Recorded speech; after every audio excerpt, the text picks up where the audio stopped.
everyone, hamjambo, mnaendeleaje, natumai mko sawa. I hope you guys are well. And in today's video we are going to learn about the past tense of the verb kuwa. Kuwa, to be. So the verb to be, kuwa, we have already learned it in the present tense. If you have not watched that video, kindly go back to the videos and watch it again. Okay, on my YouTube channel Swahili Kingdom, the one that you are watching right now, watch it again. Okay, kuwa in the present tense, so that you can know how to go about it in the past tense that you are going to learn in this video. Thank you so much for choosing to watch this video. If you are new in this channel, karibu. Najua utajifunza vitu vingi sana kutoka kwa hii channel. I know you are going to learn a lot of things from this channel, okay? And let's start our video. Kuwa in the past tense. Kuwa is the same as to be in the past tense. So what is the past tense infix? Okay, in the beginning of this series, you are doing the beginner series. Okay, so in the beginning I told you that in Swahili you are going to encounter infix, prefix and suffix. And I told you what is a prefix, an infix, and what is a suffix. So in the past tense, we use the infix li to show that a phrase or a sentence is in the past tense. Okay, a phrase or a sentence is in the past tense. In our examples today, we are going to use the verb soma, kusoma, to read, kusoma, to read. That is the example that you are going to use, a new vocabulary for you to acquire, for you to put in your diary. Okay, so we are using li for the past tense, li for the past tense. And then in Swahili sentences, how did we say we form Swahili sentences? We have done a video on that as well. If you have not seen it, you can go back and check it out, or the link will be put up here. Okay, so for example, we can say ni li soma, or we need to say ni li soma. So where is the ni coming from? Ni is the personal subject prefix. Ni is the personal subject prefix, talking about I. Then li is the time marker. Li is the time marker. Then soma is the verb. Nilisoma means I read. I read. So you have noted, right? In the Swahili sentence, we have the personal subject prefix plus the tense marker plus the verb. Not in its infinitive. The personal subject prefix plus the tense plus the verb. So how are we going to put the verb kuwa, to be, in Swahili? How are we going to conjugate it? We are going to conjugate it the same way as other verbs in Swahili, the way I've just done the kusoma verb. I've told you nilisoma means I read. Nilisoma means I read. So what will to be, kuwa, in the past tense look like? Okay, it is going to be ni li kuwa. So this one, since it is a monosyllabic word, or let me tell you, it is an irregular verb, you are not supposed to remove ku, because kuwa is to be. The ku is there. The ku is there. It's not like the verb kusoma, where we removed ku. Kusoma is a regular verb. We removed ku and we remained with soma. But the verb kuwa, it is irregular, or something called monosyllabic. We call it that way in Swahili, a monosyllabic verb. You cannot remove the infinitive ku. So that one is going to be ni li kuwa. Ni li kuwa. I was. Nilikuwa. I was. Okay? Nilikuwa ninasoma. I was reading. Okay, that might be quite a complex sentence. Okay, let's say I was somewhere in Swahili. Nilikuwa nyumbani. I was at home. Nilikuwa nyumbani. Something that I want you to know this early is about the suffix ni. Suffix ni. Suffix is a phrase or a word that comes at the end, that is attached at the end of another word. Okay, so suffix ni is something that is attached at the end of a word. For example, the word nyumba is a house. Nyumba is a house, but when you attach ni, it becomes another thing. Nyumbani becomes at the house or home. Okay, at the house or home. Suffix ni is mostly prepositional. It is used to show like a preposition. For example, shule is a school, but when I say shuleni, it means at the school. Nyumbani, at home.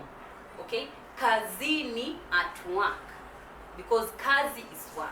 So ni suffix is prepositional. It shows a preposition of location most of the time. Not actually most of the time, but almost all the time, like 96% or 99%. Okay? Okay. Nilikuwa shuleni, nilikuwa kazini, nilikuwa nyumbani, nilikuwa chooni. Choo is a toilet, chooni at the toilet. Nilikuwa jikoni, jikoni at the kitchen. Okay? Nilikuwa. Okay, let's see. The verb kuwa, to be.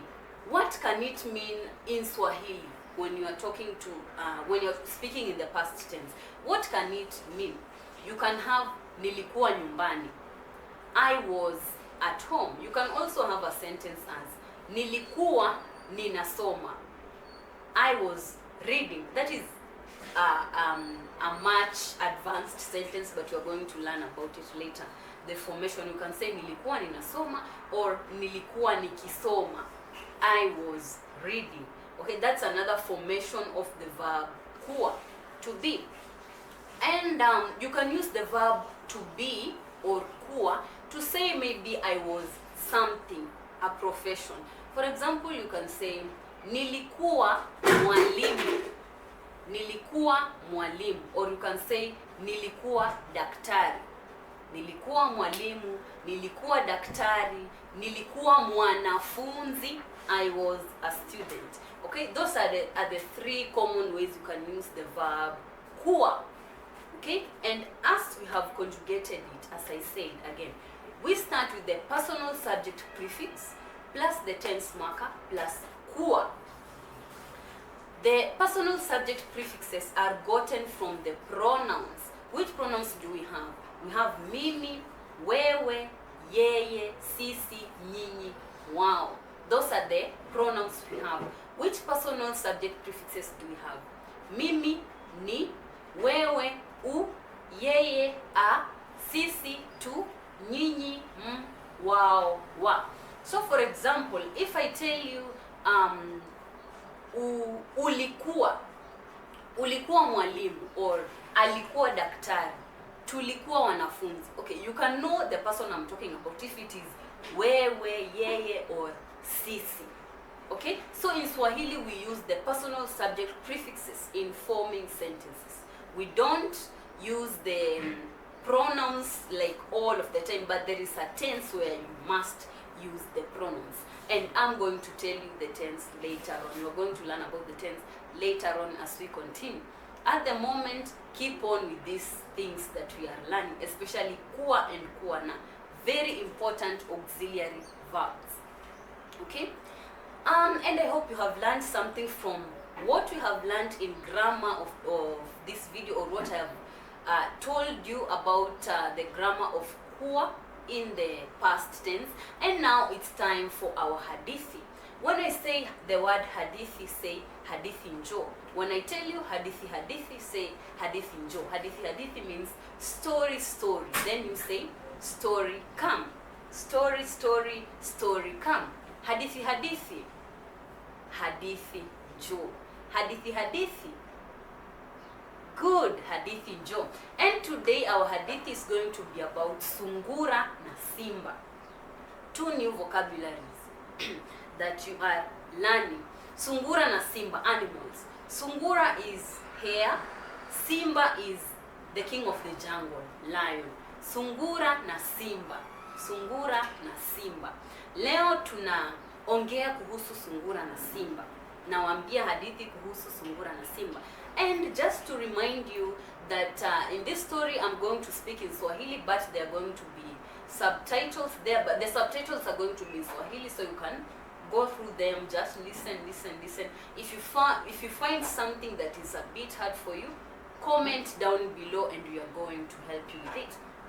Just a reminder, remembering someone commented on a video, I think it was yesterday, or yeah, it was yesterday, commented on a video saying that maybe in Swahili I can, instead of saying kwa comments, I can say kwa komenti or makomenti. But I told them, I replied to the comment saying yes, I can say kwa komenti, but it will be quite awkward for me to say makomenti. Okay, I can say commenti, but it will be awkward for me to say makomenti. Commenti, commenti, commenti singular, commenti plural.